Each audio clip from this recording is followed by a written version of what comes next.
There is nothing whatsoever that is rational about the process that has been used to grant resource consents to Meridian for this scheme. It is completely irrational. The loss of wild water is a complete loss. There is no mitigation for that. And we ask the question, why would you want to build another dam on the west coast when you've got this one approved, and that there's a really good one at Stockton, and there's another one being built on the Amethyst Creek down in the Mokihinui River?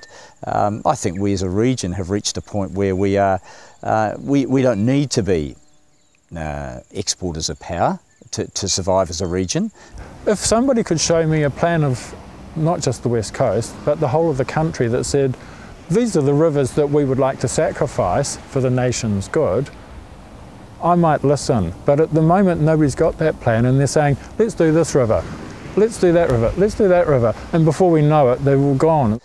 We've had a commitment to sustainability from a government perspective, but we still haven't got a comprehensive energy strategy, and that's a big gap in our thinking. We're in the position of being able to actually look at both of those schemes and judge one against the other. We can clearly see that the Stockton Hydro scheme is better, but the commissioners who are making the resource consent decisions are not allowed to compare one scheme against the other. Now that's just dumb. Mokihinui, in terms of the sun's going to keep going, is sort of definitely renewable, but all renewables obviously come at a price thing. I just think just because something is renewable doesn't mean it's particularly right. I really can't see that a reservoir that's being proposed has got any comparison with the wild river. It's not really a question of the number of people that visit a reservoir or a river, it's the quality of the experience. It's an intrinsic quality that you can't measure.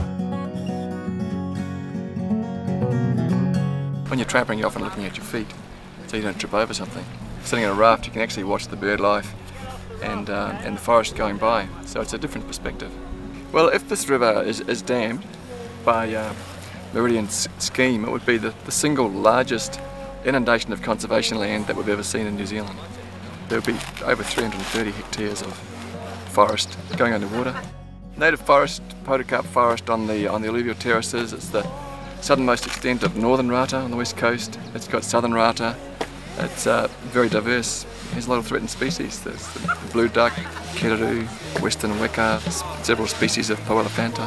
Some of these rocks that have been carved out, like granite, it's been carved out into big gnarly sculptures, and you think that's taken hundreds of thousands of years to get like that. And you know, it's a work of art in its own right. Oh, I'm loving that. Look at the sun on my face, just enjoying the bush, good company, water to drift through. That's a great time.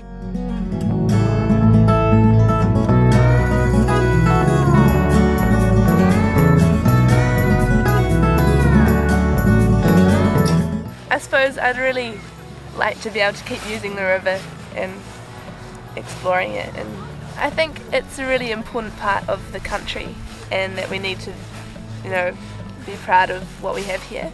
So I think it's important that it does stay here. You want a mixture of your best things kept because, you know, you want your children or your grandchildren to be able to go out and enjoy the things you've enjoyed. And I think that New Zealand as a country needs to have a debate with itself about how much of its own natural environment it wants to destroy in really large major chunks like this river. It's a whole river, it'll be destroyed, for a certain amount of electricity, and whether we should be looking at alternatives more closely to stop having to dam rivers like this.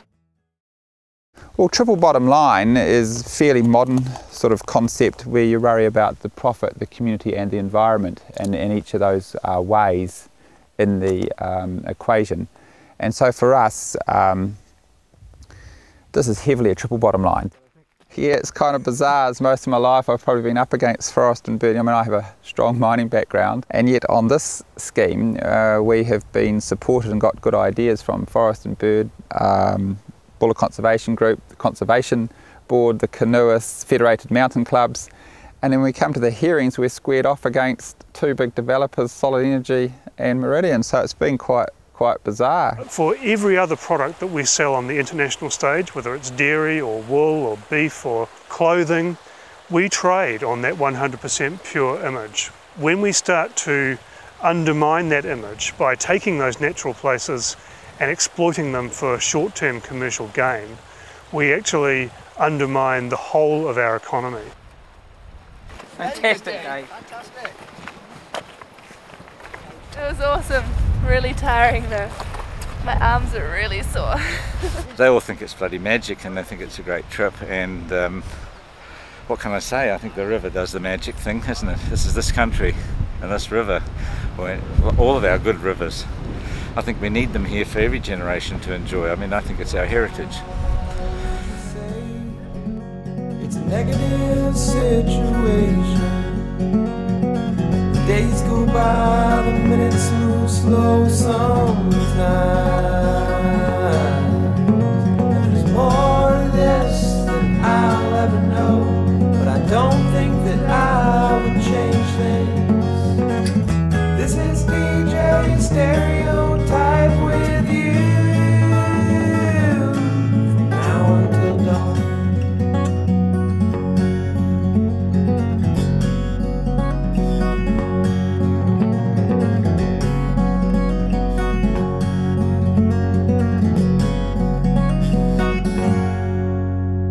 Well, who